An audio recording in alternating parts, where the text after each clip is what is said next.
Plants often die suddenly, and the hidden reason is usually root rot. Hi everyone, welcome back to Pot and Bloom. I'm Labhya, and today we're talking about the early signs of root rot and what you can do to save your plant before it's too late. Trust me, catching it early makes all the difference. Let's start with the signs you need to watch out for. First up, yellowing leaves. This happens because the roots are weak and cannot carry enough water and nutrients. The yellowing often begins on the older, lower leaves and spreads upwards if the problem continues. The plant looks dull and unhealthy even with regular care. Next, wilting even after watering. You give your plant water, but it still droops. Damaged roots cannot absorb moisture, so the plant stays thirsty even in wet soil. Then, check the stems near the base.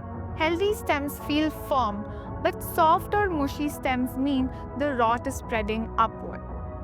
In many cases, the stem may also bend or collapse because it can no longer support the plant. Another sign is the smell of the soil. Healthy soil has a light, fresh, earthy scent, almost like the ground after rain.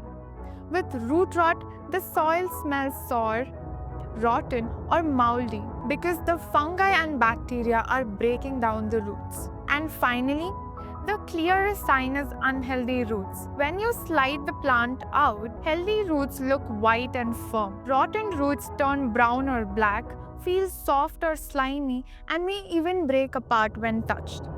If you notice even a couple of these signs, don't panic. Root rot sounds serious, but if you act quickly, your plant can recover. First, carefully remove the plant from its pot. Loosen the soil gently and discard as much of the soggy mix as possible. This will let you see the roots clearly.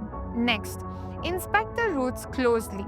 Healthy ones are white and firm, while rotten ones are brown, black, or mushy. Use clean scissors to trim away the damaged parts, leaving only healthy roots. Then, repot the plant in fresh, well-draining soil. Avoid heavy mixes that stay wet for too long. For best results, use Pot and Bloom's organic pot mix. This is a blend of red soil, vermicompost, coco peat, and nutrients that gives the roots the healthiest start with great water holding capacity and everything your plant needs to grow strong. For an easier option, try Pot and Bloom's self-watering planters.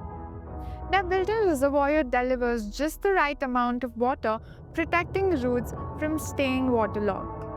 Finally, adjust your watering routine. Even with good pots or self-watering planters, plants still need the right balance. Always let the top layer of soil dry before watering again. This habit keeps roots healthy and prevents future rot. And that's it. Root rot doesn't have to be the end of your plant. With quick action, the right soil, and the right pots, you can bring it back to health. To keep root rot away for good, check out Pot and Bloom's self-watering pots and organic pot mix. Links are in the description below. If this video helped you, give it a thumbs up, hit subscribe, and tap the bell icon for more plant care tips. Until next time, happy gardening.